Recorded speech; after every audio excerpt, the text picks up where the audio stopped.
राधे कृष्णा राधे कृष्णा कृष्णा कृष्णा राधे राधे राधे श्याम राधे श्याम श्याम श्याम राधे राधे राधे कृष्णा राधे कृष्णा कृष्णा कृष्णा राधे राधे राधे श्याम राधे श्याम श्याम श्याम राधे राधे।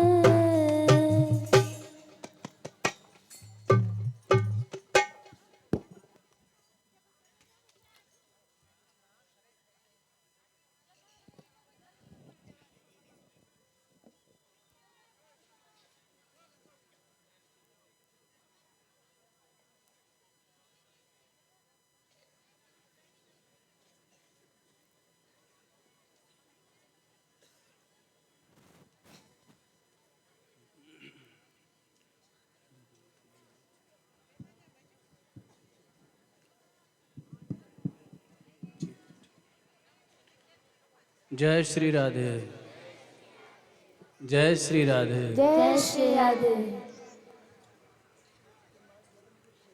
श्री राधा मान बिहारी लाल की, परम पूज्य श्री श्री बाबा महाराज की, जय हो सभी पूज्य ब्रज यात्रियों की। जय हो।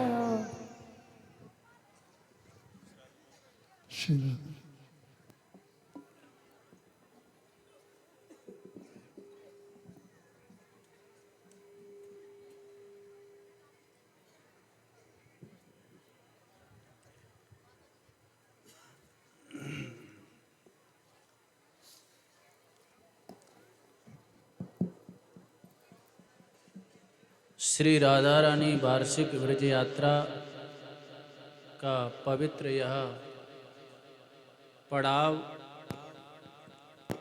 आज इस अनुष्ठान का 8वां जो पड़ाव है वह श्री होडलगढ़ी की इस पवित्र भूमि में यहाँ पर पड़ा हुआ है। ये पवित्र ब्रजाराधन धाम के आराधन का पवित्र उत्सव और पवित्र अनुष्ठान श्री जी की कृपा से, पूज्य श्री बाबा महाराज की कृपा से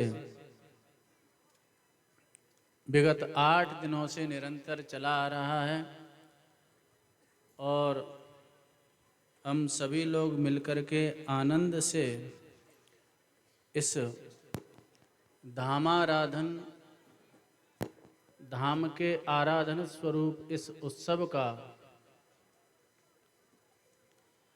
दिव्य लाभ प्राप्त कर रहे हैं और श्री जी की, ठाकुर जी की अनंत कृपा है, पूज्य श्री बाबा महाराज की अनंत कृपा है।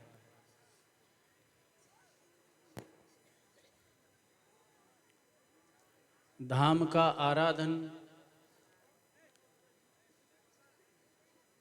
जैसा कि हमारे सदग्रंथों में कहा गया है, साक्षात धामी की ही आराधना है।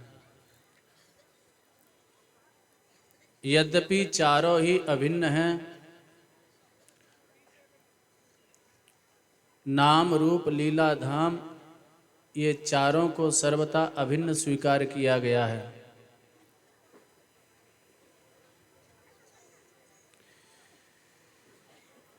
एक मुक्त महात्मा थे, उनसे किसी ने कहा, क्या आपको भगवान का दर्शन प्राप्त हो चुका है? आपको भगवत प्राप्ति हो चुकी है? एक कोई व्यक्ति, कोई साधक इस प्रकार से अनेक महात्माओं से प्रश्न करता हुआ घूम रहा था तो प्रायः महात्मा संकोच में पड़ जाते थे, क्योंकि जो साक्षात स्वरूप है, पीतांबर धारण किए हुए हैं, मयूर मुकुट धारण किए हुए हैं, द्विभुज अथवा चतुर्भुज स्वरूप का दर्शन तो नहीं हुआ, तो महात्मा संकोच में पड़ जाते थे। एक बड़े मुक्त महात्मा थे, फक्कड़ थे। जब उनके सामने वह साधक गया, क्या आपने भगवान को देखा है? तो बड़े अति आत्मविश्वास के साथ में वह बोले बिल्कुल मैंने भगवान को देखा है और भगवान की गोद में नित्य निरंतर में विराजता हूँ, उनका नित्य आश्रय मुझे प्राप्त है। बोले अच्छा, तो आपने कैसे देखा है, क्या आप मुझे भी दिखा सकते हैं? बोले मैं तुझे भी दिखा सकता हूँ। तो उस साधक को वो ले आए और उस साधक को ला करके पवित्र धाम का दर्शन करा दिया। बोले यह साक्षात ठाकुर जी का ही तो स्वरूप है, ये धाम भी तो सर्वथा उनसे अभिन्न है। शास्त्र परोक्ष विषयों में केवल प्रत्यक्ष प्रमाण को ही स्वीकार नहीं किया जाता है। प्रत्यक्ष प्रमाण तो बहुत सीमित काल तक चलता है, फिर वो बाधित हो जाता है। परोक्ष विषयों में शास्त्र प्रमाण है। गीता में भगवान कहते हैं तस्मात् शास्त्रम प्रमाणम ते कार्य व्यवस्थितौ ज्ञात्वा शास्त्र विधानोक्तम कर्म कर्तुमिहारहसि। गीता में 16वें अध्याय के अंतिम श्लोकों में 23-24वें श्लोकों में भगवान अर्जुन को कहते हैं कि परोक्ष विषयों में अथवा कोई ऐसे कर्तव्य अकर्तव्य के निर्धारण का विषय उपस्थित होता है तो उसमें शास्त्र को प्रबल प्रमाण के रूप में स्वीकार करना चाहिए। तो उन महात्मा ने कहा शास्त्र कहता है कि नाम रूप लीला धाम ये सर्वथा अभिन्न है। सच्चिदानंदमयी भूरेसा, श्रीमद् भागवत के महात्म्य में कहा गया है कि ये भूमि चिन्मयी है, दिव्य है, सच्चिदानंदमयी है। तो उन महापुरुष ने कहा भगवत प्राप्ति नित्य हमको है, नाम के रूप में अति सहज है, निरंतर नाम का आश्रय ले सकते हैं। एक महात्मा तो कहते हैं कि सुलभम भगवन नामा जिह्वा च वशवर्तिनी। किसी ने पूछा उनसे कि इस दुनिया में सबसे बड़ा आश्चर्य क्या है, सबसे बड़ा आश्चर्य इस दुनिया में क्या है? तो उन मुक्त महात्मा ने कहा कि सुलभम भगवन नाम जिह्वाच वशवर्तिनी तथापि नरकम यान्ति किमाश्चर्यम अतः परम। दुनिया में इससे बड़ा आश्चर्य और क्या होगा? बोले क्या? बोले भगवान का नाम अति सुलभ है, अति सहज है, इसमें कुछ खर्च नहीं होता है, इसमें कोई श्रम नहीं लगता है, इसमें कोई बहुत ज़्यादा परिश्रम नहीं करना है, अति सहज है। तो अति सुलभ भगवान का नाम है और जिह्वा भी प्राय अधीन है। यदि मन का विषय उपस्थित हो तो कह सकते हैं कि बहुत कठिन है, लेकिन जिह्वा तो प्राय अधीन है, आप जैसे बोलना चाहेंगे वैसे बोलेगी।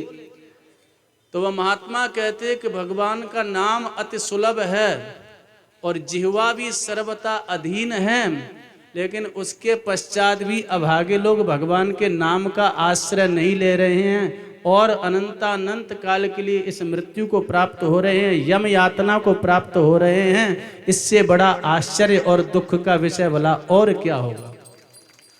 ऐसा पवित्र संयोग प्राप्त होते हुए भी। इसलिए महाप्रभु चैतन्य देव भी समस्त शास्त्रों का सार जब अपने ग्रंथों में वर्णन करते हैं, शिक्षाष्टकम में महाप्रभु कहते हैं कि नामना मकार बहुधा निज सर्वशक्ति तत्रार्पितः नियमितः स्मरणेन कालः एतादृशी तब कृपा भगवन् ममापि दुर्दैव मी दृश्य मेहा जननानुरागः। हे नाथ, आपने अपनी संपूर्ण शक्ति को नाम में सन्निहित कर दिया है, नाम में समाहित कर दिया है। और नामना मकार बहुधा निज सर्वशक्ति तत्रार्पितः नियमितः स्मरणेन कालः, अपनी संपूर्ण शक्ति अर्थात श्री कृष्ण के साक्षात आश्रय से जिस सिद्धि की हमको प्राप्ति हो सकती है, जो उपलब्धि हमको प्राप्त हो सकती है, वही उपलब्धि, वही सिद्धि श्री नाम महाराज के आश्रय से संभव है, क्योंकि नाम में और नामी में कोई भेद नहीं है। यहां तक कहा गया, नाम रूपे कली काले कृष्ण अवतार। चरितामृतम में, श्री चैतन्य चरितामृतम में श्री कृष्णदास कविराज कहते हैं, कली काले नाम रूपे कृष्ण अवतार, नाम हईते है सर्व जगत निस्तार। इसका तात्पर्य यह है कि कली काल में ठाकुर जी का एक दिव्य अवतार हो चुका है, और वह इन 24 अवतारों से भी अति दिव्य है। बोले कौन सा अवतार हो चुका है? बोले कली काले नाम रूपे कृष्ण अवतार। कली काल में नाम के रूप में भगवान श्री कृष्ण का अवतार हो चुका है, और नाम हईते है सर्व जगत निस्तार। और नाम का आश्रय लेने से निश्चित ही सारे संसार का मंगल हो जाता है, सारे संसार का कल्याण हो जाता है। इसलिए नाम के आश्रय की प्रेरणा दी गई, धाम के आश्रय की प्रेरणा दी गई। तो मूल बात जो हम निवेदन करना चाह रहे थे वो यह है कि नाम रूप लीला धाम ये सर्वथा अभिन्न है, लेकिन प्राथमिक सर्वथा अभिन्न होते हुए भी सहजता की दृष्टि से यदि दर्शन किया जाए और सुगमता की दृष्टि से यदि दर्शन किया जाए, सरलता की दृष्टि से यदि दर्शन किया जाए, तो प्राथमिक साधक के लिए लीला का चिंतन थोड़ा सा कठिन है। एकाएक लीला का आविर्भाव अंतःकरण में नहीं हो सकता ना। अशुद्ध अंतःकरण में लीला का प्राकट्य कैसे होगा? रूप का भी प्रकाश प्राथमिक साधक के अंतःकरण में संभव नहीं है, इतनी चित्त की शुद्धि नहीं है हमारी। तो सरलता की दृष्टि से, सुगमता की दृष्टि से, प्राथमिक साधक की सहजता की दृष्टि से नाम महाराज का जो कृपा प्रसाद है और धाम महाराज का कृपा प्रसाद है वह अति सरल है। प्राथमिक साधन रूप का दर्शन नहीं कर सकता, प्राथमिक साधक लीला का चिंतन नहीं कर सकता, लेकिन प्राथमिक साधक नाम संकीर्तन तो कर ही सकता है, धाम की परिक्रमा तो कर ही सकता है, धाम का आश्रय तो ले ही सकता है। इसीलिए यही मह रघुपति नाम उदारा। तो उदारता की दृष्टि से, वात्सल्य की दृष्टि से नाम की महिमा अनंत है।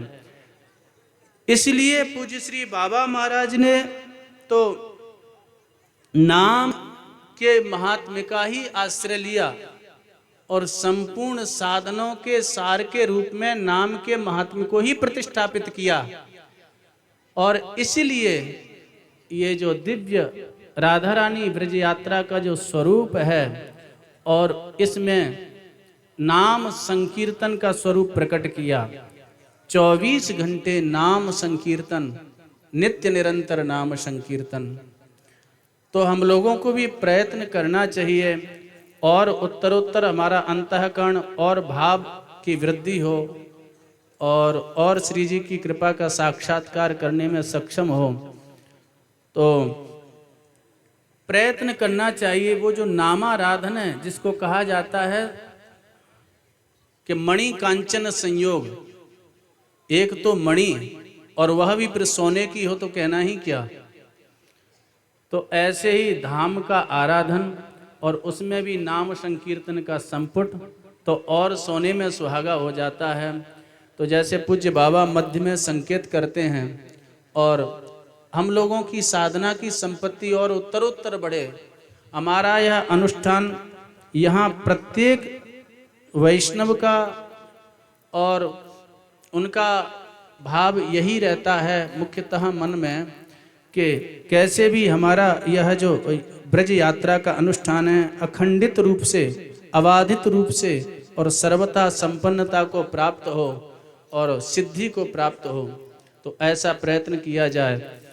तो मध्य में जैसे नाम संकीर्तन निरंतर चलता रहता है, प्रयत्न करें, प्रत्येक व्यक्ति नाम संकीर्तन करे।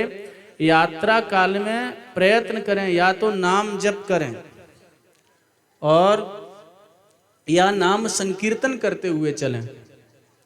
वाणी का सदुपयोग होता है और पवित्र आराधन होता है। और यहाँ पर भी जो पवित्र संकीर्तन होता है, उस संकीर्तन में भी प्रयत्न करें अधिक से अधिक लोग बैठें और उस संकीर्तन का भी आस्वादन करें। अनुशासन को स्वीकार करते हुए चलें। उससे क्या है कि सभी को सुविधा प्राप्त होती है। और हमने निवेदन किया था, वस्तु वही है लेकिन भाव की दृष्टि से उसके परिणाम बदल जाते हैं। वही भक्ति यदि उसमें दंभ आ गया, किसी वैष्णव के तिरस्कार आदि की भावना आ गई, तो वही तमोगुण में परिणित हो जाती है, तामसी भक्ति हो जाती है। और उसी भक्ति में यदि कोई कामना आ गई तो वो राजसी भक्ति हो जाती है। उसी भक्ति में यदि कोई मुक्ति की कामना आ गई तो वही नाम संकीर्तन, वही भक्ति सात्विकी हो जाती है। और जिस भक्ति में कोई याचना नहीं है, कामना नहीं है, केवल और केवल भजन, और भजन काय के लिए, बोले भजन भी भजन के लिए। बस भाव हो तो केवल ये हो कि निरंतर भजन कर रहे हैं, बोले काय के लिए कर रहे हैं, बोले भजन के लिए। ठाकुर जी कदाचित पूछें कि क्या चाहिए, बोले यही दे दो कि निरंतर हमारा भजन बढ़ता रहे। भजन नहीं शरीर का भजन नहीं, भजन उपासना का क्रम बढ़ता रहे। अर्थ न धर्म न काम रुचि गति न चहु निर्वाण, जन्म जन्म रति राम जी पद यह वरदान न आन। तो निवेदन ये कर रहे थे, मूल प्रसंग की ओर चलते हैं, फिर आगे का क्रम हम लोग स्मरण करेंगे कि नाम रूप लीला धाम में नाम और धाम अति उदार हैं। प्राथमिक साधक भी इनका आश्रय ले सकता है। और रूप और लीला, जब नाम और धाम के रूप में भगवान को आपने साध लिया, भगवान की कृपा को साध लिया, तो रूप और लीला का प्रकाश सहज में प्राप्त हो जाएगा। और नाम और धाम में भी जब दर्शन किया गया, ये दोनों अपने आप में अद्भुत हैं, दिव्य हैं। को बड़ छोट कहत अपराधु। लेकिन यदि हम जैसे आलसियों की दृष्टि से देखा जाए तो महाराज जो धाम का आश्रय है, यहां तक संतों ने तो कहा कि वृंदावन में मंजुल मरिवो और कछु नाए, तो बोले या द्वार पे या धाम में आए के पड़ जाए। अखंड रूप से हो सकता है कि हम नाम का आश्रय न ले सकें। कई कई भाग्यशाली महापुरुष हैं जो अखंड रूप से नाम का आश्रय लिए हुए हैं। लेकिन प्राथमिक अवस्था में हो सकता है हम अखंड रूप से नाम का आश्रय न ले सकें। रूप और लीला तो बहुत दूर का विषय हो गया। अब नाम का जप भी कोई 2 घंटे कर लेगा, 4 घंटे कर लेगा, 8 घंटे कर लेगा, 10 घंटे कर लेगा, लेकिन एक स्थिति पर थोड़ा सा विराम लेना ही होता है। तो अखंड रूप से हो सकता है नाम का भी आश्रय न ले पाए, लेकिन धाम महाराज की ऐसी कृपा है कि धाम महाराज का तो अखंड रूप से आश्रय ले सकता है। बैठे हैं तो धाम में, सो रहे हैं तो धाम में, चल रहे हैं तो धाम में। ये धाम की आराधना का प्रताप है। और इतना ही नहीं, अब संतों की वाणी तो बड़ी अद्भुत है। अब क्या कहा जाए, संत जन तो कहते हैं कि हमारे ठाकुर जी श्री जी इतने दयालु हैं, इतने कृपालु हैं, धाम का आश्रय लेकर के ऐसे एक शिव जी के उपासक भक्त ने भी ऐसा वर्णन किया है।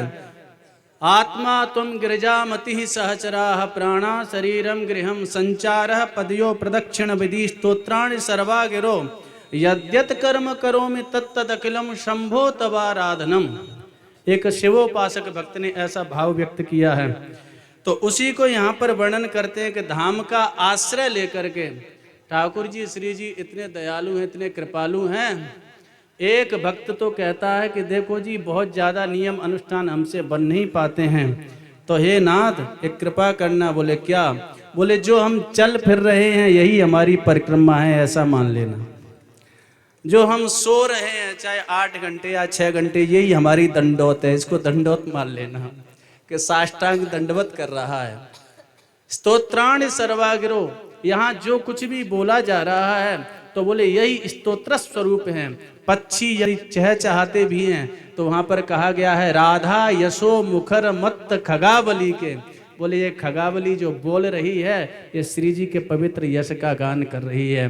तो कोई व्यक्ति यहाँ पर बोलता भी है तो श्री जी ठाकुर जी से कहती हैं, बोले देखो देखो ये हमारा स्तवन कर रहा है, ध्यान से सुनो। ठाकुर जी कहते हैं नहीं नहीं ये तो व्यवहार की अपनी बातें कर रहा है। बोले नहीं नहीं ये तो अपनी अपनी भाषा होती है, अपनी अपनी शब्दावली होती है, ये हमारी स्तुति कर रहा है। यदि कोई सो रहा है, व्यास भरोसे कुंवर के सोवत पांव पसार, काहू के बल भजन को और काहू के आचार, और व्यास भरोसे कुंवर के सोवत पांव पसार। और यदि कोई सो रहा है तो ठाकुर जी कहते हैं कितना आलसी है, देखो पड़ा है सो रहा है। श्री जी कहती है नहीं नहीं सो नहीं रहा है, साष्टांग दंडवत कर रहा है 8 घंटे से, देखो इसके ऊपर कृपा करो। तो ऐसी दिव्य धाम की कृपा से ऐसी यहाँ का सोना भी वास्तव में ये अब देखो, लेकिन इसका तात्पर्य ये नहीं है प्रमाद का पोषण हम लोग करें, इसमें प्रमाद के पोषण में ये बातों का तात्पर्य नहीं है, भाव की वृद्धि में तात्पर्य है। वास्तव में ऐसे ठाकुर जी की श्री जी की कृपा प्रसाद प्राप्त होता है। और यहाँ का चलना ही ये बोले प्रदक्षिणा है, परिक्रमा है। तो ये धाम का स्वरूप है, धाम का आराधन, नाम का आराधन, और नाम का आश्रय प्राप्त हो गया, धाम का आश्रय प्राप्त हो गया तो फिर तो कहना ही क्या। तो इसलिए भैया नाम का बड़ा दिव्य संयोग है और धाम की आराधना का दिव्य संयोग है। तो पवित्र इस अनुष्ठान को संपादित करते हुए और प्रयत्न करें किसी भी भक्त को किसी प्रकार की कोई परेशानी न हो, धाम के आराधन के साथ में भक्तों का भी आराधन हो जाए। भगवान कहते हैं सिद्धिर भवति वानेति संशयोच्युत सेविनाम निस्संशयस्तु तद्भक्त परिचर्या रतात्मनाम। तो ये सारे ऐसे दिव्य संयोग हैं, साधना चाहिए। गरुड़ पुराण में भगवान कहते हैं इस बात का भी ध्यान रखना चाहिए, जैसे कल संकेत किया जा रहा था कि किसी के थोड़ी सी भ्रम के कारण से 3-4 किलोमीटर का फेर पड़ गया तो कभी यात्रियों को परेशानी हुई। तो ऐसे थोड़ी सी सावधानी रखनी चाहिए, किसी भक्त को किसी वैष्णव को किसी प्रकार का कष्ट न हो, अनुशासन को स्वीकार करना चाहिए। और जो थोड़े से तरुण हैं, युवक हैं, ऐसे वैष्णव हैं तो संभव हो तो थोड़ी सी सेवा की भावना भी अंतःकरण में हो तो और अच्छी बात है। कई वृद्ध यात्री हैं, है ना, वृद्ध वैष्णव हैं, थोड़ा सा उनकी सेवा हो जाए। कोई पीछे रह गया है तो थोड़ा सा उनको प्रेम से ले आया जाए और प्रसाद आदि वितरण कराया जाए, तो थोड़ा सा सेवा का भी संपुट हो तो उससे और आनंद की अनुभूति होती है और भाव की वृद्धि होती है। तो सेवा का संपुट और नाम का संपुट लेकर के चलना चाहिए।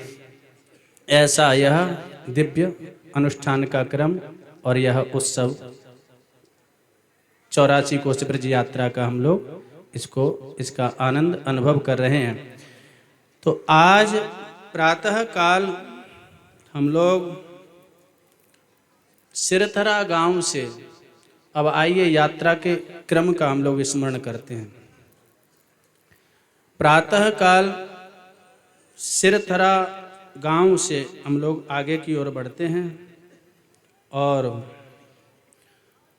श्री कामर गांव में हम लोग प्रवेश करते हैं। यों तो समूची ब्रजभूमि ही दिव्य है, पवित्र है और इसकी अपनी महिमा है।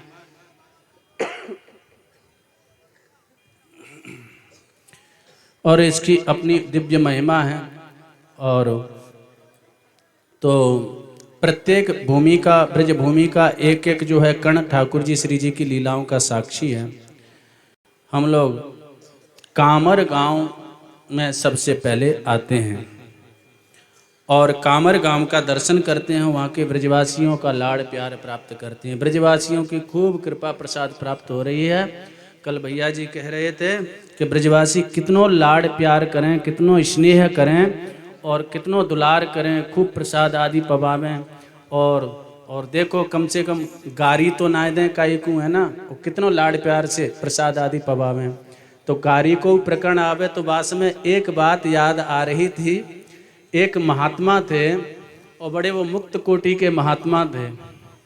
तो उन्होंने ब्रज की महात्म्य को सुना, बोले यहाँ तो ग्राम्य ही समम ग्राम्य बदी चेष्टितः गोपात्म जत्वम चरितैर विडम्बयन। स्वयं ठाकुर जी भी एकदम गंवार बन करके और ग्वाल बालों के साथ में एकदम गंवार ग्वारिया बन करके लीलाएं करते हैं और बड़ा हास परिहास। और ये तो एक बड़े मुक्त कोटि के महात्मा थे, कहीं बाहर रहते थे चित्रकूट आदि में। तो उनको मौज आई तो वो ब्रज में आए। तो उन्होंने ब्रज की महिमा सुनी और सुना, बोले यहाँ की गारी भी बोले बड़ी दिव्य है और यहाँ तो ठाकुर जी जो गारी खाए बेकूं तरस है। और तो उन्होंने सोचा ब्रज की गारी ना सुनी मैंने, ब्रज की गारी खाऊं, कोई मोकू गारी दे। अब चूंकि वो भजनानंदी महात्मा थे, उनकी प्रसिद्धि हो ही चुकी थी और फक्कड़ कोटि के थे। तो बार बार जाके ब्रजवासी के समीप में कहें, अरे भैया मोकू ने गारी दियो। ब्रजवासी मैयान से जाके कहें, अरे मैया भिक्षा मांगे, और जब भिक्षा दे दें बाकी बात कहें, अरे मैया मोकू गारी दे दें। अब मैया भोरी भारी मैया के, अरे बाबा तू इतना बड़ा भजनानंदी, तो को हम गारी दे के कौन से नरक में जाएंगी, कहाँ जाएंगी बाबा, तो को गारी देंगे हम। अब बाबा परेशान, बाकू गारी सुनवे की बड़ी इच्छा आई। तो पन घट पे गयो, वहाँ कछु मैया पानी भर रही, बोले मैया प्यास लगी है पानी पिया दे, पानी पियायो। और बाके बाद बाबा बोले मैया मुझको गारी दे देती। अरे बाबा तू बाबा है, भजन करे, संत है, तो को हम गारी देंगे। बाबा परेशान, बोले कोई गारी ना दे रहा हूँ। तो बाबा ने कि अच्छा मैया गारी ना देगी, बोले ना है। तो बोले फिर एक काम कर, चल मुँह ते ब्याह कर ले।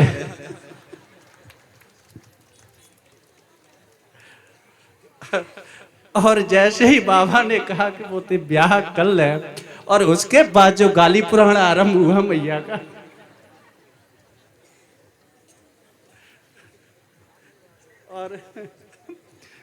और ऐसी नई नई गालियों का आविष्कार करते हुए मैया, और फिर धारा प्रवाह जो गाली सुनाई और बाबा मस्ती से हंसते रहे।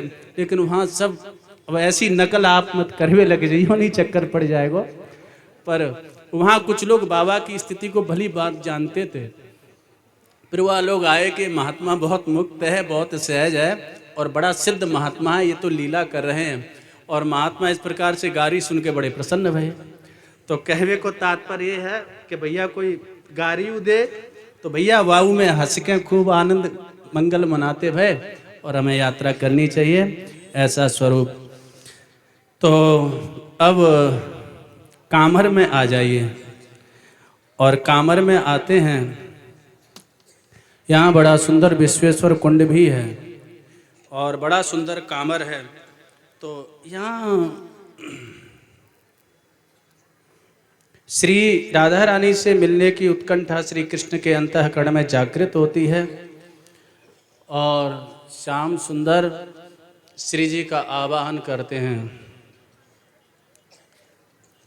और श्री जी का नाम स्मरण करते हैं। और वंशी में श्री जी का आवाहन करते हैं, श्री जी को बुलाते हैं, श्री राधा इस प्रकार से उच्चारण करते हैं।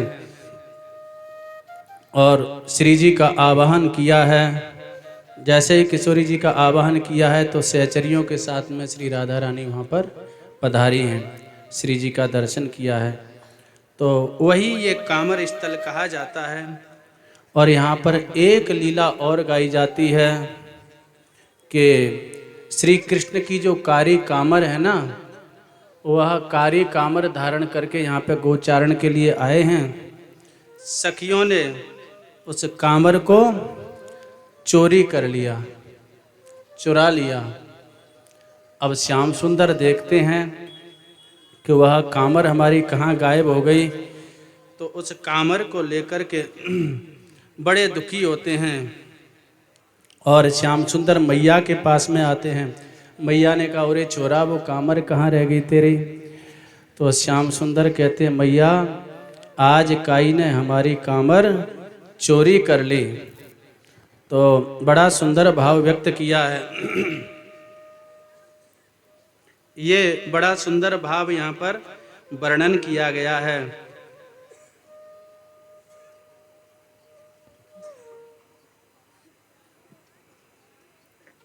मैया मेरी कामर चोर लई,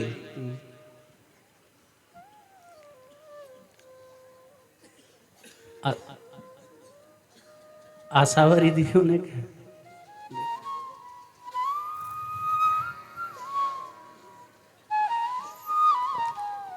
बड़ा सुंदर यह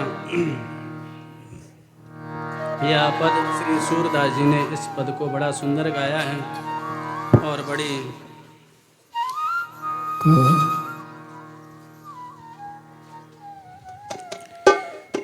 कामर चोर कामर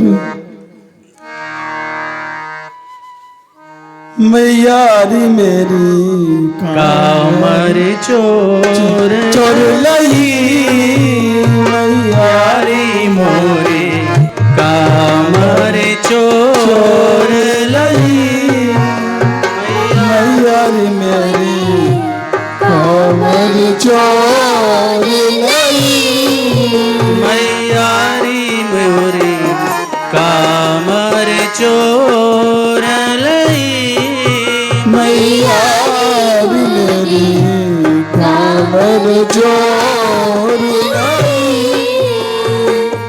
मैं बन जात चरावत गैया मैं बन जात चरावत गैया मैं बन जात चरावत गैया मैं बन जात चरावत गैया सुनी देख लई सोनी देख लई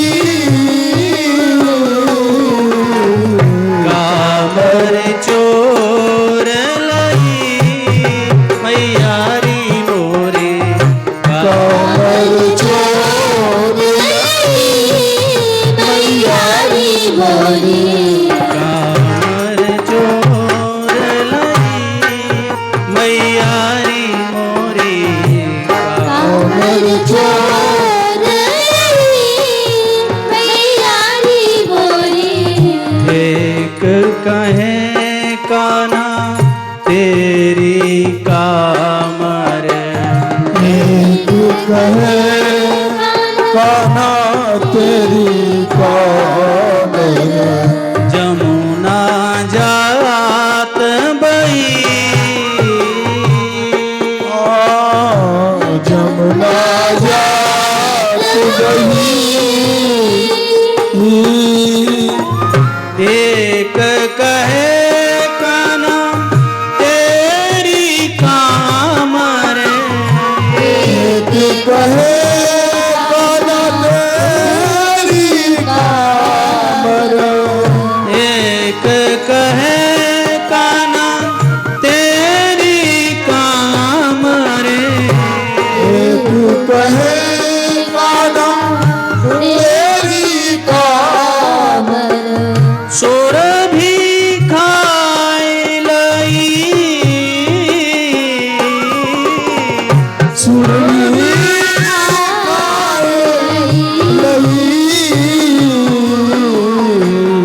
कामर चोर लई मैयारी मेरी कामर चोर मैयारी मोरी बजाओ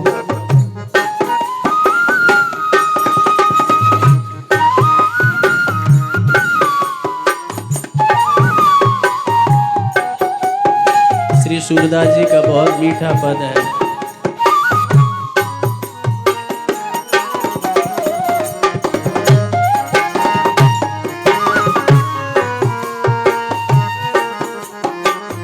एक कहे नाचो मेरे आगे एक एक कहे कहना नाचो मेरे आगे दम मेर नहीं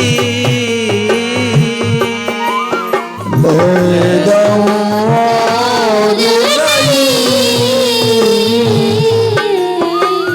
सूरदास जसुमती के आगे सूरदास जसमती के आगे सूरदास जसुमती के आगे सूरदास जसमती के आगे सुवन धार बही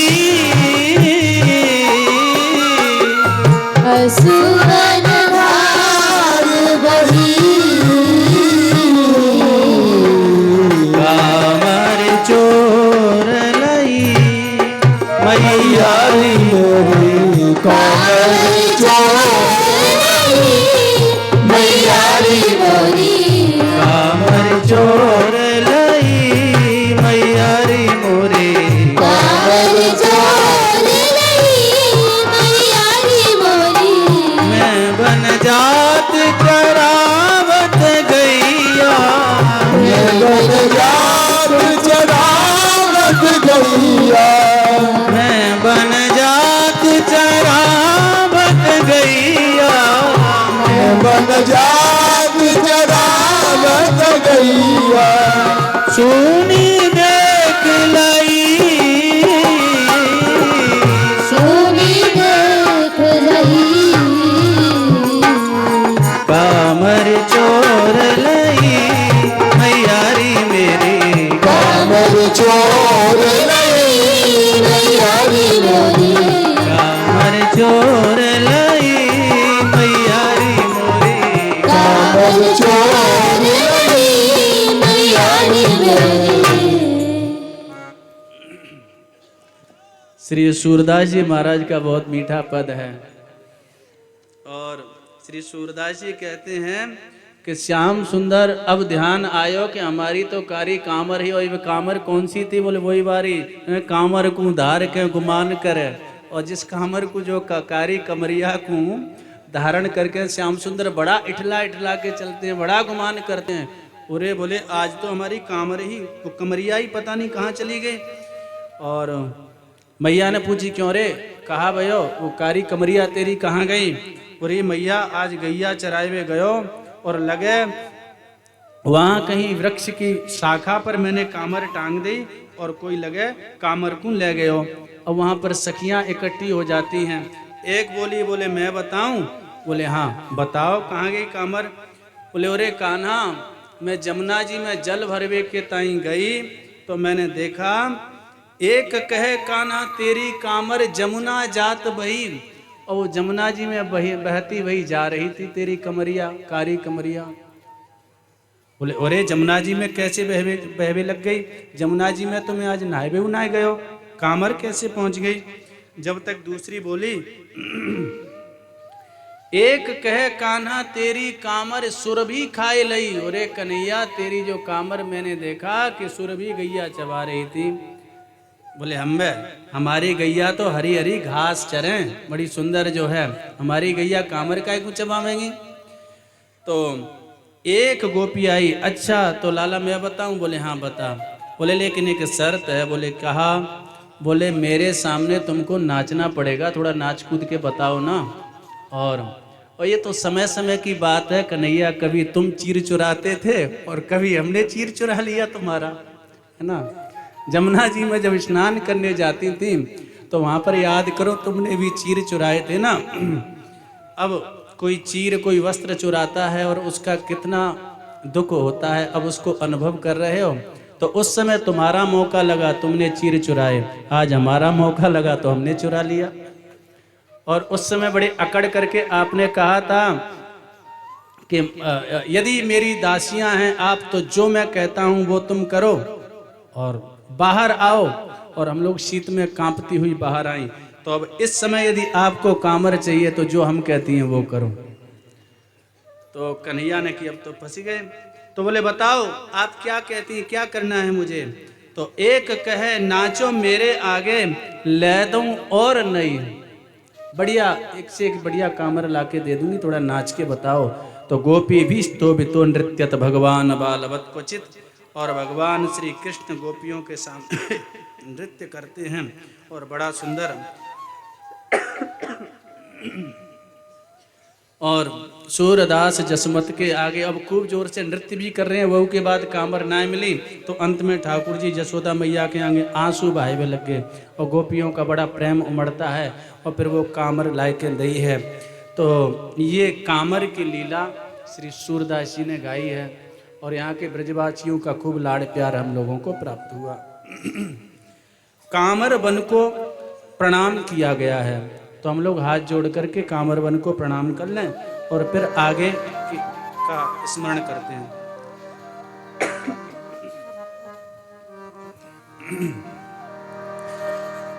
गंधर्वाप्सरसाह्लाद नरवाप्सरसाह्लाद गंधर्वाप्सरसाह्लाद गंधर्वाप्सरसाह्लाद देवर्षि सुखवर्धिने देवर्षि सुखवर्धिने देवर्षि सुखवर्धिने देवर्षि सुखवर्धिने कामरू सुखधाम्ने च कामरू सुखधाम्ने च कामरू सुखधाम्ने च कामरू सुखधाम्ने च नमस्ते रत्नभूमये नमस्ते रत्नभूमये। इसका तात्पर्य यह है, और संग में साथ ही साथ विश्वेश्वर कुंड भी यहाँ पर विराजमान है, उसको भी प्रणाम कर लिया है और बड़ा पवित्र तीर्थ के रूप में वर्णन किया है और स्वयं भगवान इसमें स्नान करते हैं। तो श्री हरिभक्ति श्री ब्रज भक्ति विलास में प्रणाम करते हैं। विश्वेश्वर हरिस्नान विश्वेश्वर हरिस्नान तीर्थ संज्ञायते नमः तीर्थ संज्ञायते नमः त्रैलोक्यवरदायैव त्रैलोक्यवरदायैव अखंड सौख्य प्रदायिने अखंड सौख्यप्रदायिने। इसका तात्पर्य यह है कि भगवान श्री हरि ने यहाँ पर गोचारण लीला में स्नान किया और ऐसे पवित्र तीर्थ अखंड सुख को प्रदान करने वाले श्री विश्वेश्वर कुंड को हम लोग प्रणाम करते हैं। तो ये पवित्र गांव कामर गांव,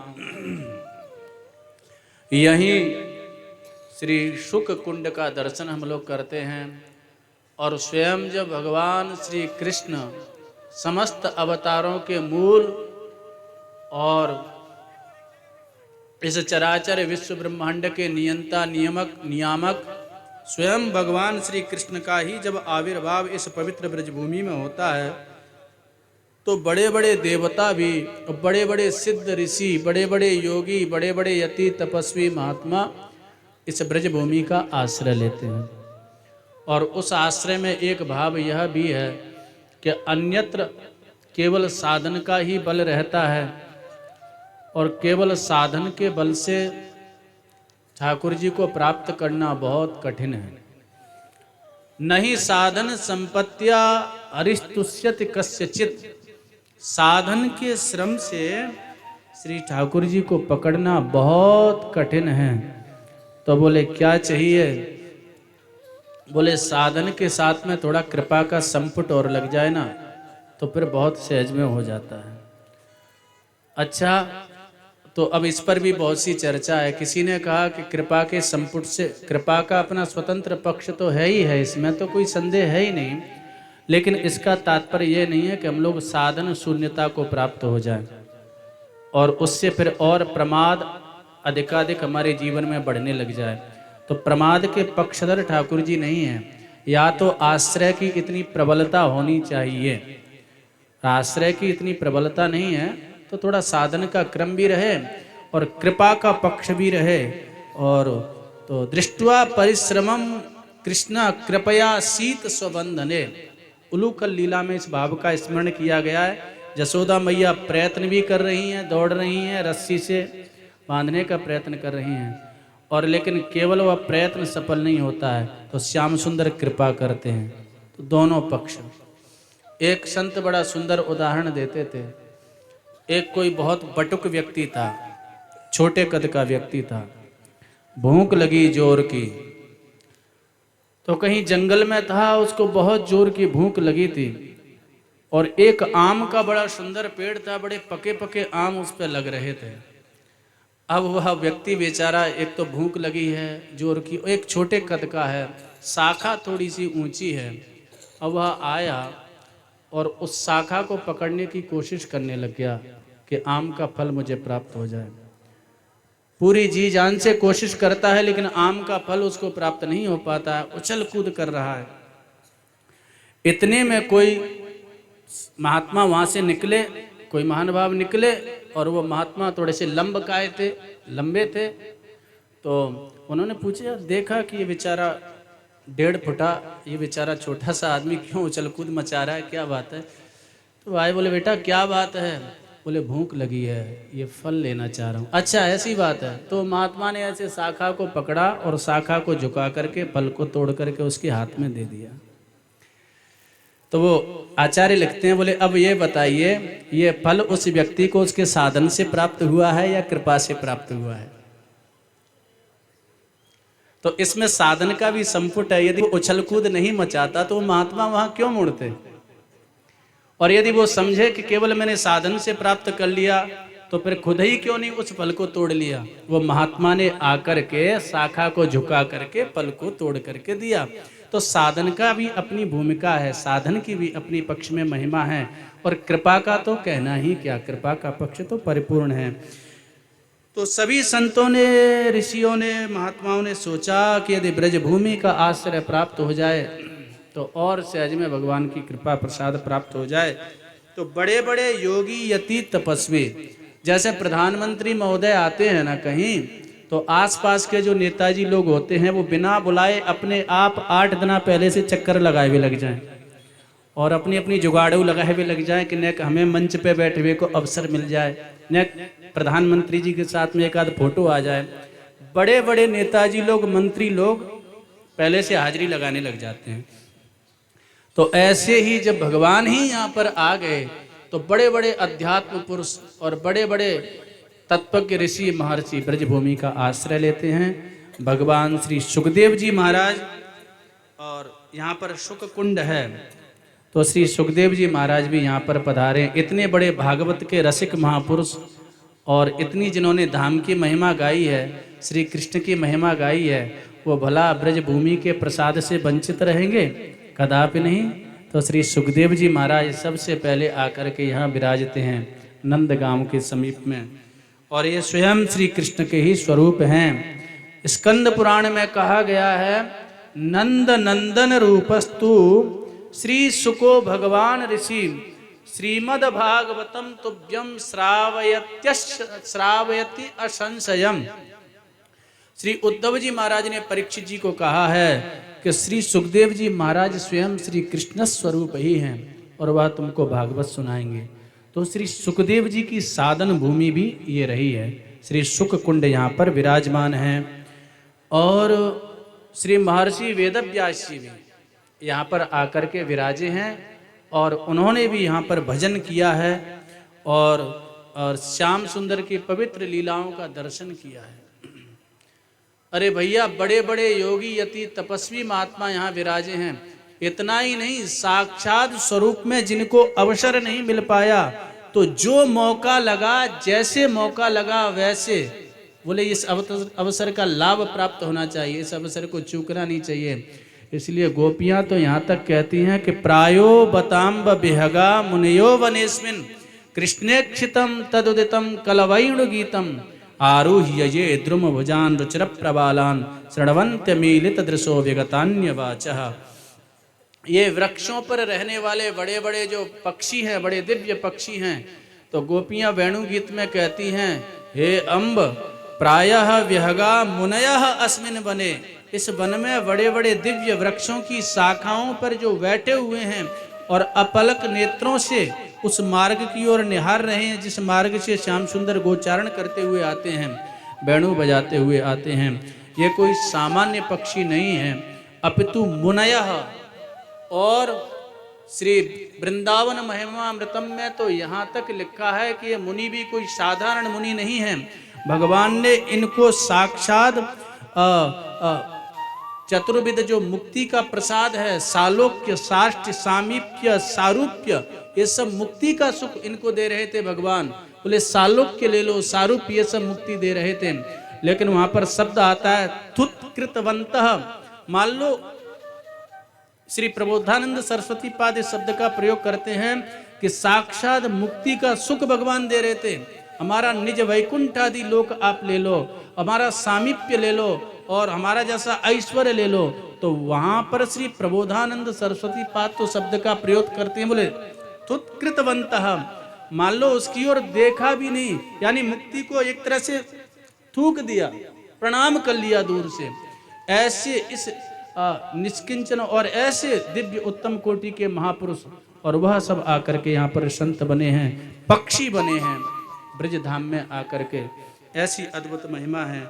तो श्री महर्षि वेदव्यास व्यास कुंड पर विराजे हैं जिसका हमने दर्शन किया है, और श्री सुखदेव जी महाराज ये श्री जी के नित्य पालित सुख हैं, श्री जी के ही लालित सुख हैं, और दिव्य भागवत का प्रसाद और ये प्रकाश करने के लिए श्री जी ने इनको भेजा है।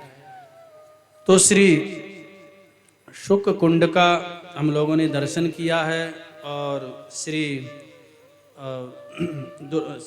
व्यास कुंड का हम लोगों ने दर्शन किया है, श्री दुर्वासा जी महाराज का पवित्र दर्शन किया है। बड़े दिव्य ऋषि श्री दुर्वासा जी महाराज। श्री दुर्वासा जी महाराज स्वयं भगवान शंकर के ही अवतार हैं और बड़े दिव्य तपस्वी ऋषि हैं। और श्री अत्रि जी महाराज के यहाँ, श्री अनुसुईया मैया के यहाँ दुर्वासा जी का प्राकट्य होता है। कथा प्रसिद्ध है कि एक बार नारद जी महाराज मौज सूझी नारद जी महाराज को, तो भ्रमण करते हुए गए। श्री अनुसुईया मैया के पातिव्रत की महिमा सर्वत्र व्याप्त हो रही थी। श्री लक्ष्मी जी के यहाँ जाते हैं वैकुंठ में, बढ़िया सुंदर मीठा सा लड्डू लक्ष्मी जी ने दिया। बोले आओ नारद जी, बहुत दिनों में आए हो, लडुआ खाओ। तो नारद जी कौतुकी ठहरे, उस लड्डू को पाया और बोले मैया लड्डू बहुत मीठा है लेकिन वो वाला स्वाद नहीं है। कौन सा स्वाद?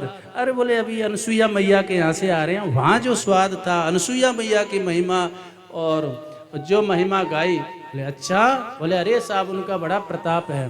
और बस थोड़ा सा अब ये लीला आरंभ करके और श्री नारद जी महाराज वहाँ से निकल लेते हैं। अब लक्ष्मी मैया थोड़ा सा ये लीला की दृष्टि से, वस्तुतः वहाँ शोक अमरस भय द्वेष आदि नहीं होता है, लेकिन लीला का मंचन रस की दृष्टि से।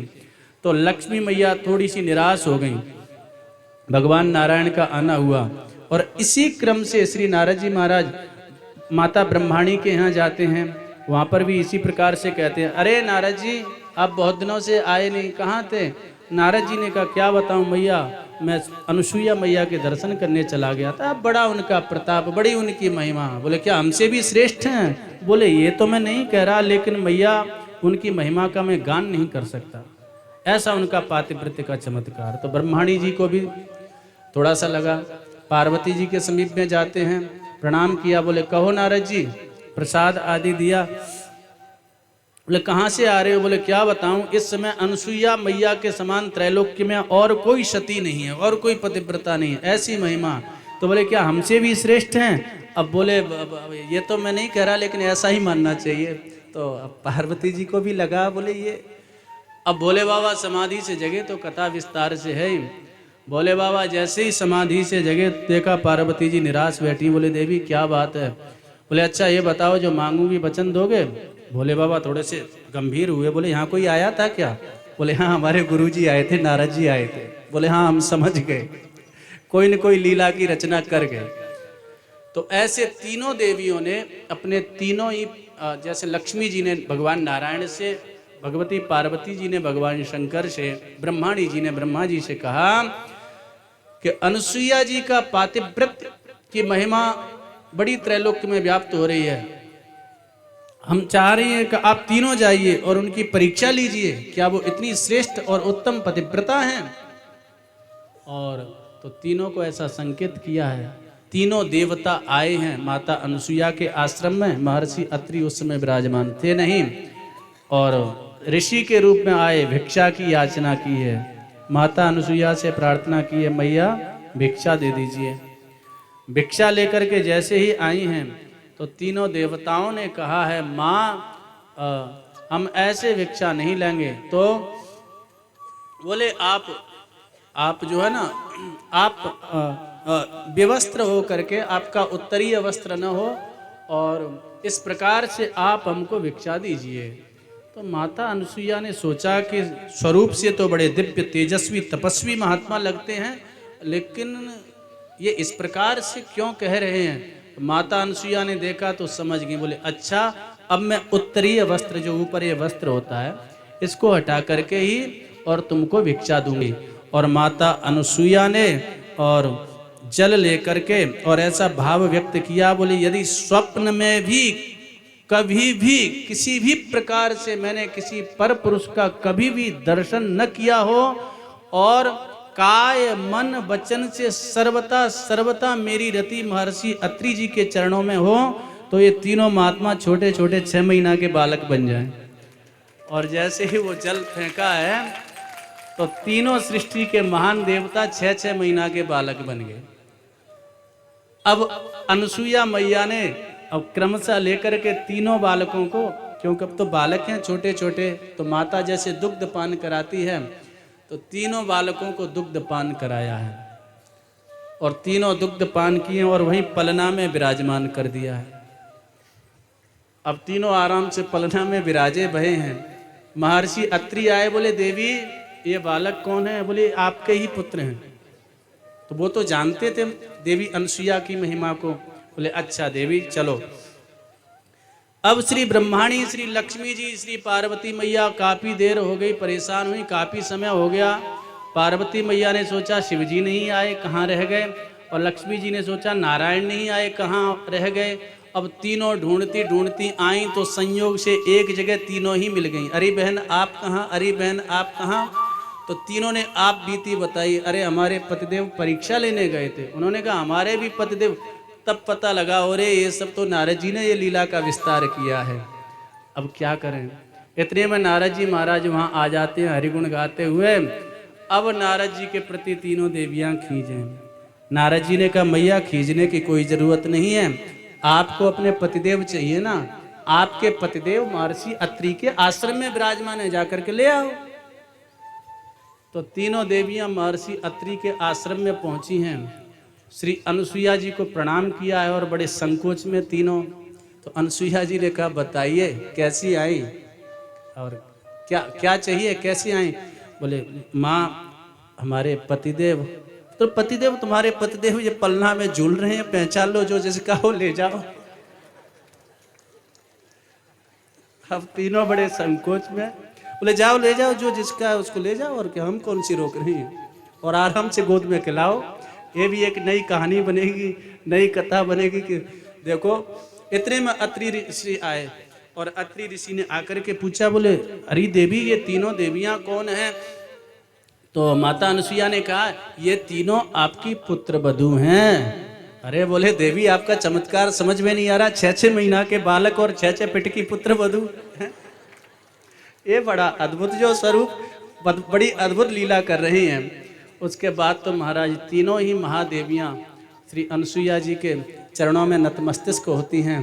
और तब श्री अनुसुईया जी ने तीनों को, तीनों ही जो सृष्टि के महान देवता थे, और तीनों को ही अपने स्वरूप में प्रकट किया है। बोले ठीक है देवी ले जाओ, लेकिन मेरी भी एक भावना है, मैंने इनको दुग्ध पान कराया है, मेरा भी वात्सल्य उमड़ रहा है। तो तीनों देवों से प्रार्थना की है आप तीनों ही देव मेरे पुत्र के रूप में प्रकट हों, ऐसी मेरी भावना है। तो तीनों देवों ने कहा माँ ये हमारा भी सौभाग्य होगा कि अनुसुईया जैसी मैया हमको प्राप्त होगी, और अनुसुईया जैसी मैया के वात्सल्य का सुख हमको प्राप्त होगा।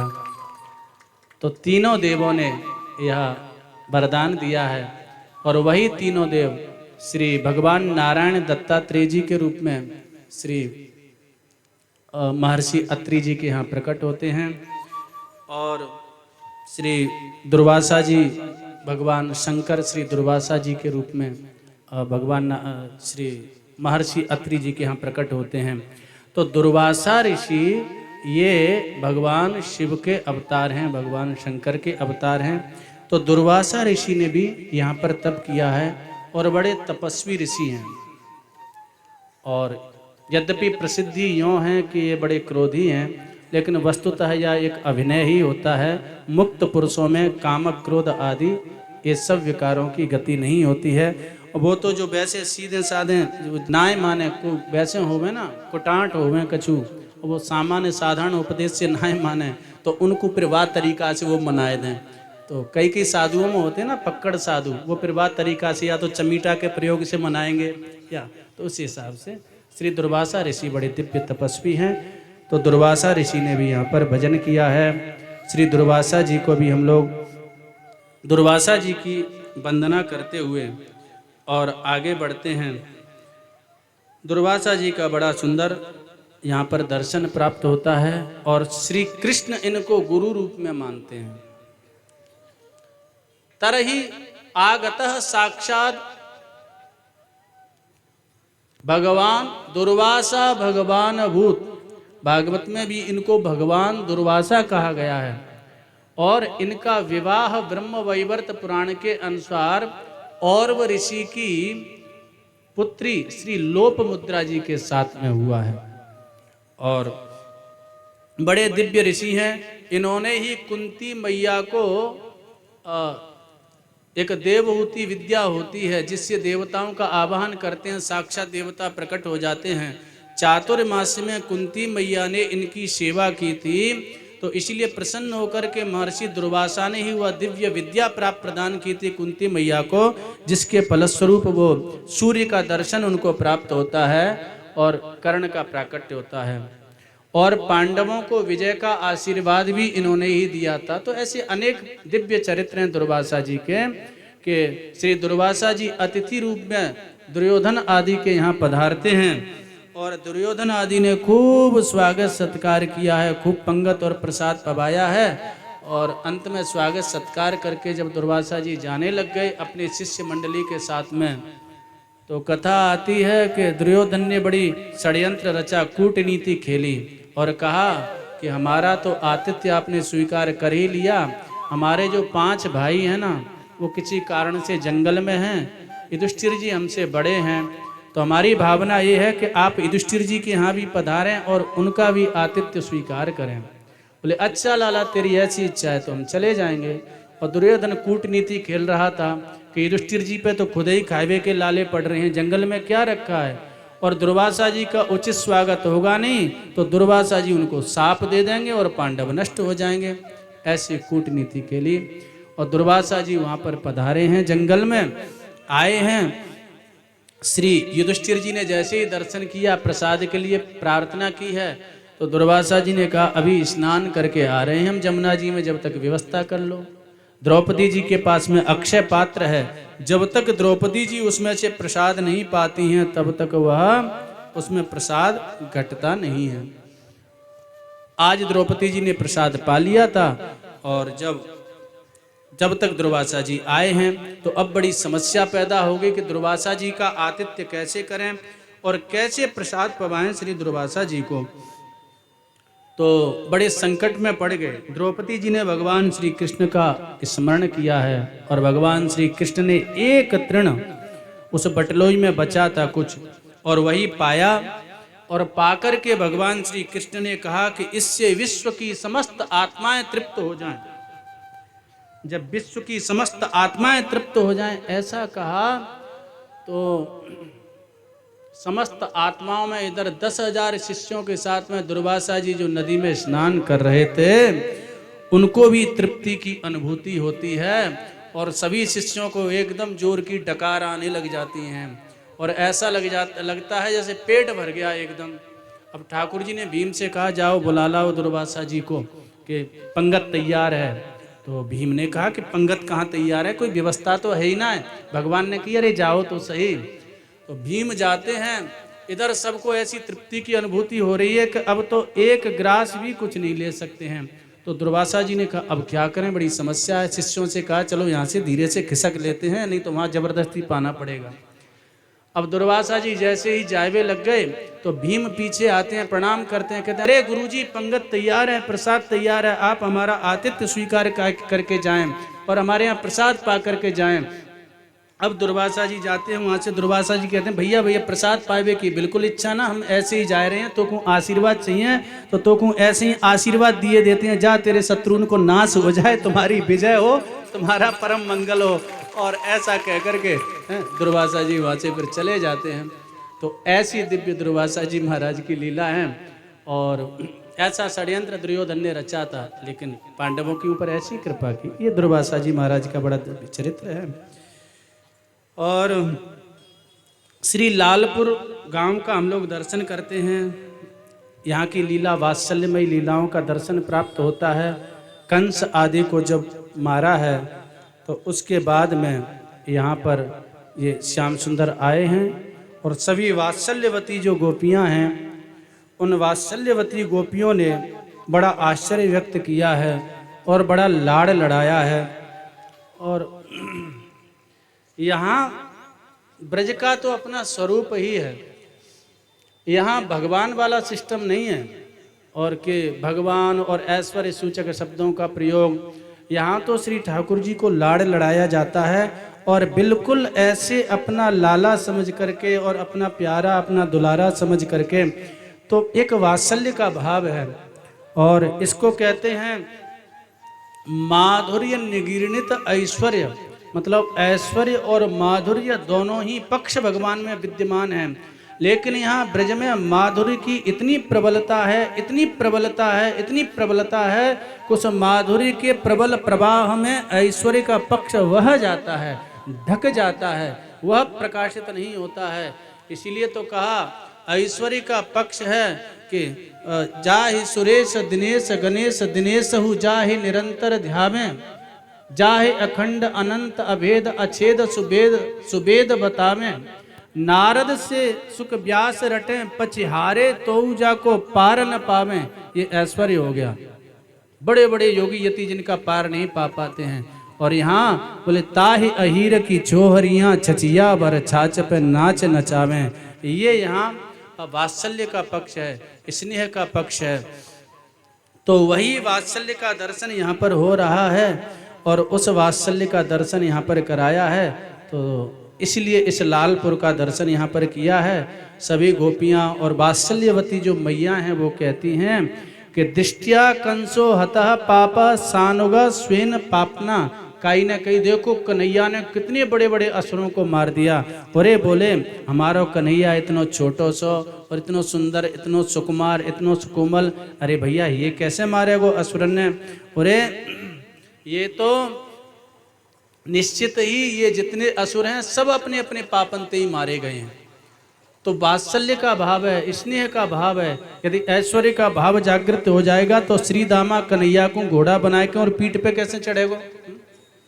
वर्णन आता है जब कंस आदि को मार दिया भगवान ने तो वहां पर कृष्ण और बलराम ताल ठोकने लग गए। बड़े बड़े विश्व विजेता उनको मारा है पहलवानों को, तो विश्व विजेता पहलवानों को मारा है और ताल ठोकने लग गए श्री कृष्ण। वहां पर बोले और कोई है यहाँ पर, तो वहां पर श्री दामा मधुमंगल आदि बैठे हुए, अरे भैया हमारे सामने और हमको ये चुनौती दे रहा है। तो श्री दामा मधुमंगल आदि वहां पर कूद पड़े मैदान में और अखाड़े में, बोले चल लड़ हमारे साथ में कुश्ती, हमारे सामने तू चुनौती देता है।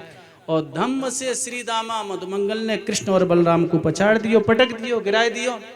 अब वाह के बाद में वहां पर श्री दामा मधुमंगल ताल ठोकने लग गए। बोले अच्छा ये बताओ सबसे बड़े विश्व विजयी पहलवान कौन थे। बोले चाणूर और मुष्टिक। बोले उनको किसने पछाड़ा, तो बोले कृष्ण और बलराम ने पछाड़ा। तो बोले सबसे बड़े विश्व विजयी पहलवान कौन हुए, बोले कृष्ण और बलराम। और बोले कृष्ण और बलराम को अभी कुश्ती में किसने हराया, बोले श्री दामा और मधुमंगल ने। तो बोले सबसे बड़े विश्व विजयी पहलवान कौन हुए, बोले श्री दामा और मधुमंगल। तो ऐसी लीला भगवान करते हैं, ऐसी ऐसी सखाओं के और भी अनेक लीलाएं ऐसी आती हैं। इसीलिए ये ब्रज का अद्भुत भाव है। श्री विहारिन देव जी ने तो यहाँ तक लिखा है कि ऐश्वर्य सूचक शब्दों को सुन करके भगवान भी यहाँ संकोच में पड़ जाते हैं और जो ठाकुर कही बोलिए तो सकुच तनक हो जाए, जांचे जूठ न पाइए, पापर हाहा खाए। और जो ठाकुर कही बोलिए तो सकुच तनुक हो जाए, ऐसा श्री ठाकुर जी का स्वभाव है और ऐसा यह अद्भुत ब्रज रस है और ऐसा यह ब्रज रस का अद्भुत भाव है।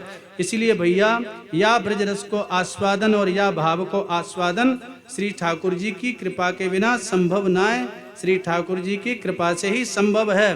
बड़े बड़े ब्रह्मादिक देवता भी आश्चर्य में पड़ जाते हैं और बड़ा आश्चर्य व्यक्त करते हैं। इसीलिए बड़ा सुंदर पूज्य श्री बाबा महाराज की एक बड़ी मीठी वाणी प्राप्त होती है। पूज्य श्री बाबा महाराज अपनी वाणी में यह स्मरण करते हैं, बड़ी सुंदर वाणी है कि याकू तो जो ब्रज भाव से भावित ब्रजवासी हैं और ब्रज भाव से भावित जो वैष्णव हैं वही जा रस को भली भांति आस्वादन करें और वही जा रस को भली भांति वह जाने और पहचाने। बड़ो दिव्य रस, तो बड़ी सुंदर पूज्य श्री बाबा महाराज की रचना है।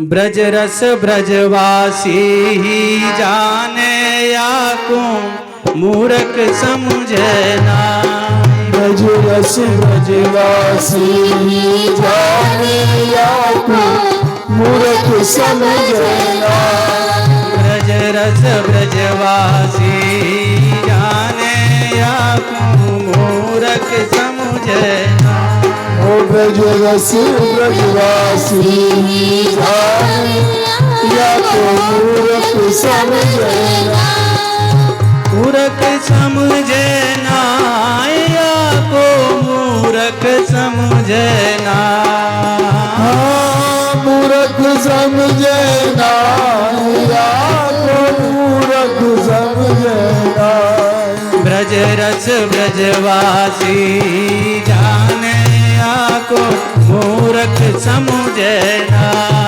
ब्रज रस ब्रजवासी जाने या को मूर्ख समझे ना, दूर में खेले दूर में खेले हरि के संग, दूर में खेले हरि के संग, करें खेलत में हरि को तंग, करे खेलत में हरि को तंग, देख के ब्रह्मा हो भयो दंग, देख के ब्रह्मा भयो दंग, गौगाल चोर लियो फिर पीछे पछता, गौगाल सब छोड़ लिए फिर पीछे बचता, ओ ब्रज रस ब्रजवासी जाने या को मूर्ख समझे ना, ब्रज रस ब्रजवासी जाने या को मूर्ख समझना,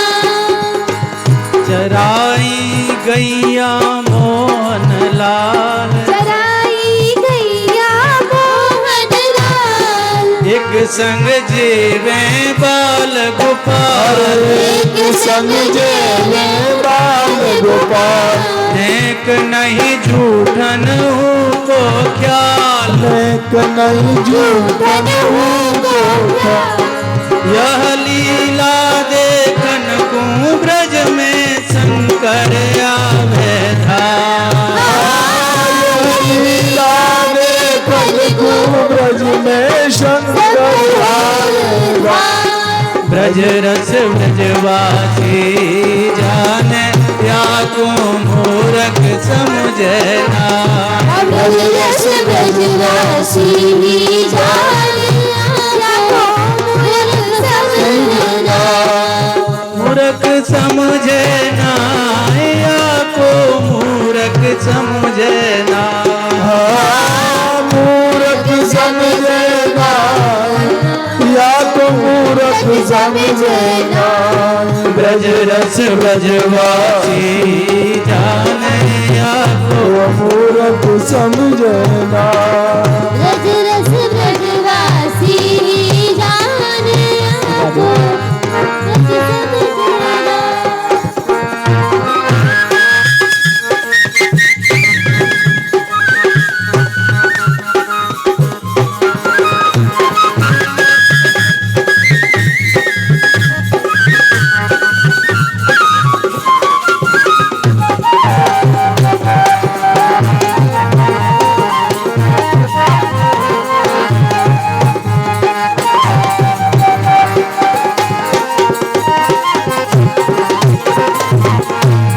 जगत को जो पालन हारो जगत को जो पालन हारो वही माखन हारो सोई माखन चोरन हारो लूट के दिखावन हारो लूट के दिखावन हारो चोरी लीला को मीठो रस सुननी रस किसिया लीला को मीठो रस सुननी रस किसिया ब्रज रस ब्रजवासी जाने आपको मूर्ख समझना ब्रज रस ब्रजवासी जाने को मूर्ख समझना ब्रज रस ब्रजवासी जाने आपको मूर्ख समझना ब्रज रस ब्रजवासी जाने को मूर्ख समझना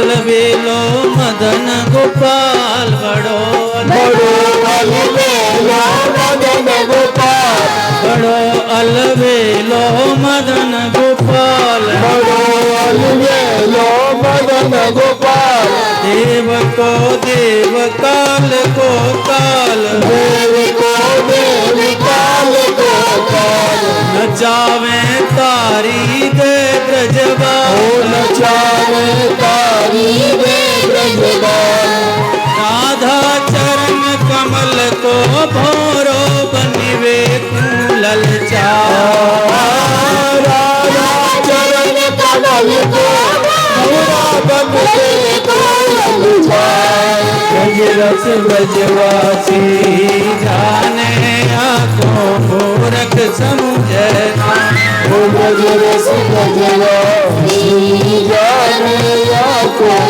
मूर्ख समझना मूर्ख समझना आपको मूर्ख समझना मूर्ख समझना आपको मूर्ख समझना ब्रज रस ब्रजवासी जाने आपको मूर्ख समझना ब्रज रस ब्रजवासी जाने को मूर्ख समझना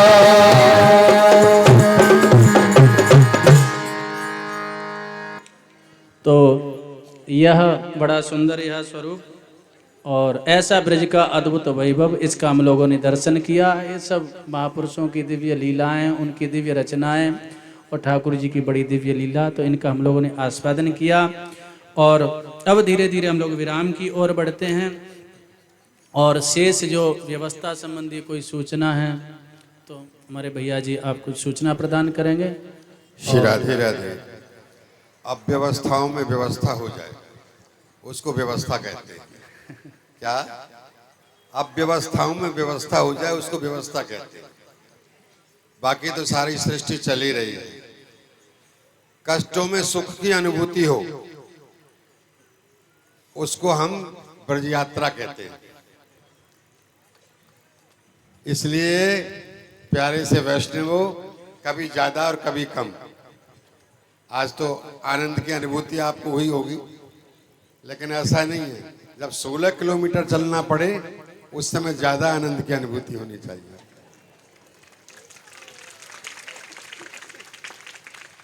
तो पूज्य श्री भक्तशरण जी महाराज, जैसा कि जिनका नाम है भक्त शरण, सच्चे भक्तों की शरण में रहने वाले कौन होते हैं? भगवान। भगवान ही भक्तों की शरण में होता है। तो ऐसे दिव्य महापुरुष आपके सामने विराजमान हैं।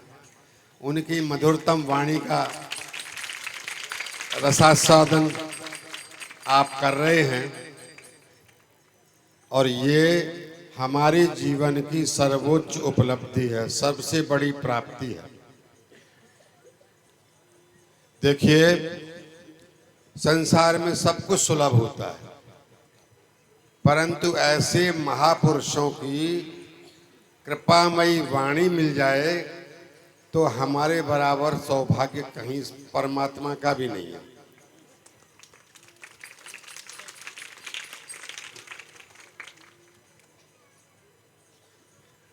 ब्रज भूमि में आप लोग पड़े हैं, और ये ब्रज वसुंधरा भगवान का स्वरूप है। यहाँ का प्रत्येक रजकण साक्षात राधा माधव में है। कई बार ये सोचते होंगे कि आज तो लीलाओं का दर्शन कम हुआ। जब यहाँ का प्रत्येक रजकण भगवान है तो फिर कौन सी लीला की खोज आप कर रहे हो? जब आप चलते हैं, आपके चरणों से जो धूल उड़ती है, वो धूल ब्रह्मा शंकर को तृप्त करती है, उनको पावन बनाती है। तो इस रज से बढ़कर के हमारे लिए क्या हो सकता है?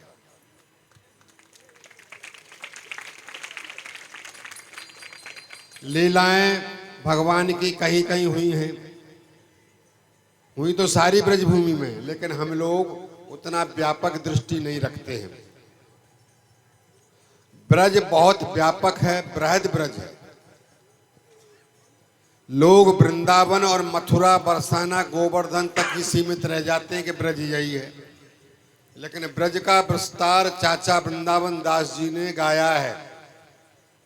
ग्वालियर के पास में गोहद एक जगह है, बहुत से ग्वालियर की तरफ के लोग भी यहाँ होंगे, वो भी ब्रज भूमि है। अब वहाँ हमारी यात्रा नहीं जा रही है, तो इसका मतलब ये नहीं है कि वहाँ पर कोई लीला नहीं हुई। वहाँ भी ब्रज भूमि वैसी है जैसी यहाँ है। जैसे आप लोग आए कादोना गांव में गए, अब कई लोगों को नहीं मालूम कादोना में क्या था। अरे ये भगवान के चरणों से आप्लावित भूमि पूरी की पूरी राधा कृष्णमयी है। उस भाव से यात्रा करो कि हम यहाँ चल रहे हैं, वहाँ श्री कृष्ण हमारे पीछे पीछे चल रहे हैं। आप बड़े प्यारे ब्रजयात्री हो, बहुत सारा कष्ट आप सहते हो। किसी को रात में पानी नहीं मिलता है, किसी को रास्ता भ्रम भूल जाता है, और कोई इधर उधर चले जाते हैं तो भोजन विलंब हो गया तो भोजन ढूंढते फिरते हैं कि भाई भोजन कहाँ मिलेगा। मेरे भोजन व्यवस्थापकों से प्रार्थना है कि भैया ऐसा नहीं है कि 12 बजे आपने पंगत करा दी और आप फ्री हो गए। 2 बजे और 3 बजे भी यात्री आते हैं, उनका भी ख्याल रखा करो। जरूर हमारी प्रार्थना आप सुनेंगे। यात्री हमारे भगवत स्वरूप हैं, इनमें ही भगवान की आप भगवान का दर्शन करो और इनको प्रसाद पवाओगे तो ठाकुर श्री राधा माधव स्वयं प्रसन्न हो जाएंगे। जय श्री राधे। ज़्यादा कुछ नहीं कहना है, कल 6 बजे फिर चलना है, और बाकी चलने का रास्ता तो हमारे सुनील जी आएंगे तब बता देंगे। राधे राधे कहना और सदा हंसते रहना।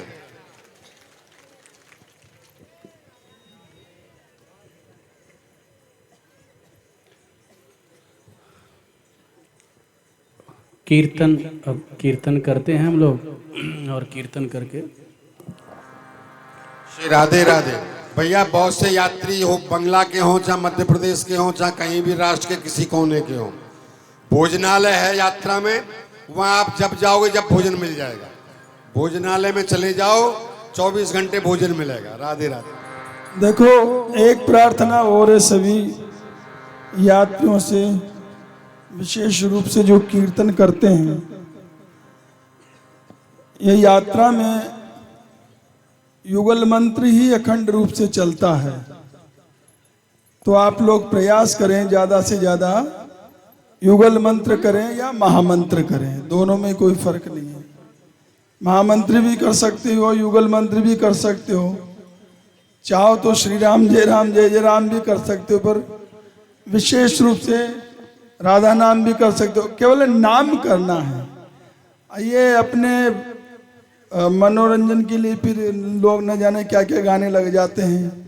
मध्य प्रदेश वाले अपना गाएंगे, फिर राजस्थान वाले अपना गाएं, फिर महाराष्ट्र वाले अपना गाएंगे, तो वो हमारा उसमें क्रम बिगड़ जाता है।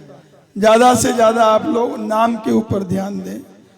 चाहे आप राम नाम लो, चाहे राधा नाम लो, युगल मंत्र करो, महामंत्र करो, पर ज़्यादातर नाम ही किया करो यहाँ बैठकर। राधे राधे। एक बात हम भूल गए, होडल गढ़ी के लोग बड़े अच्छे हैं। इन्होंने दोनों समय प्रसाद भिजवाया है, बड़ी सेवा करी है। हम पूरी यात्रा के सहित इनको जो धन्यवाद देते हैं और आभार व्यक्त करते हैं। राधे राधे।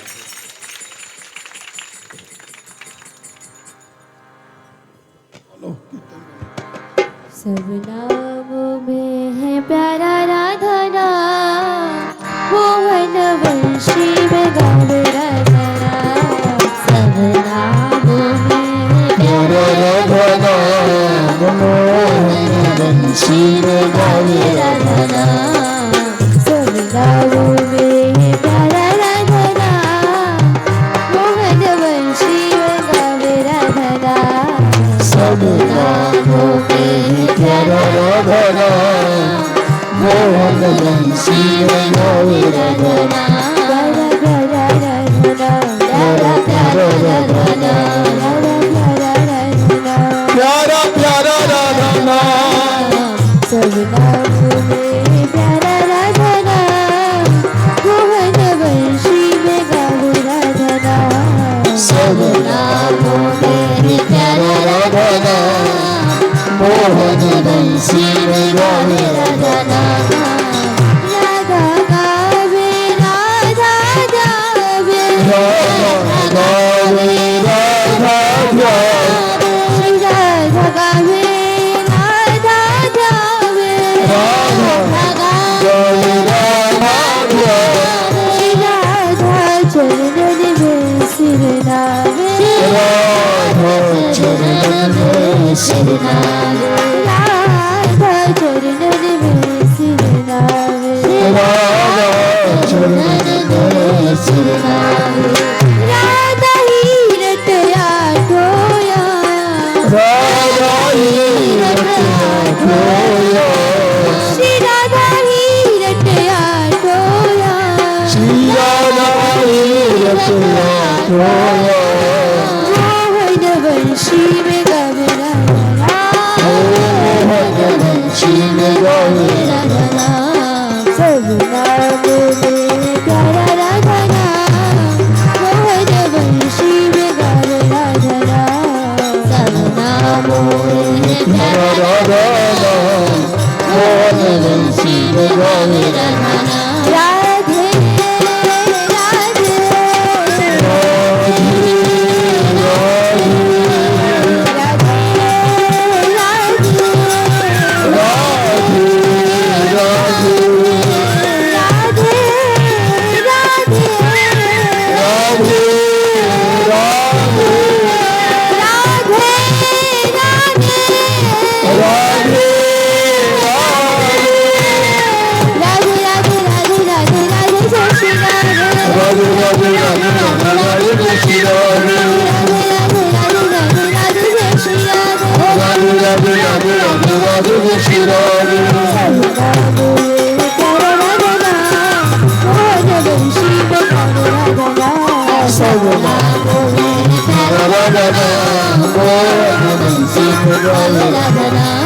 मोहन वंशी में गावे राधा नाम। शिव गणनाथ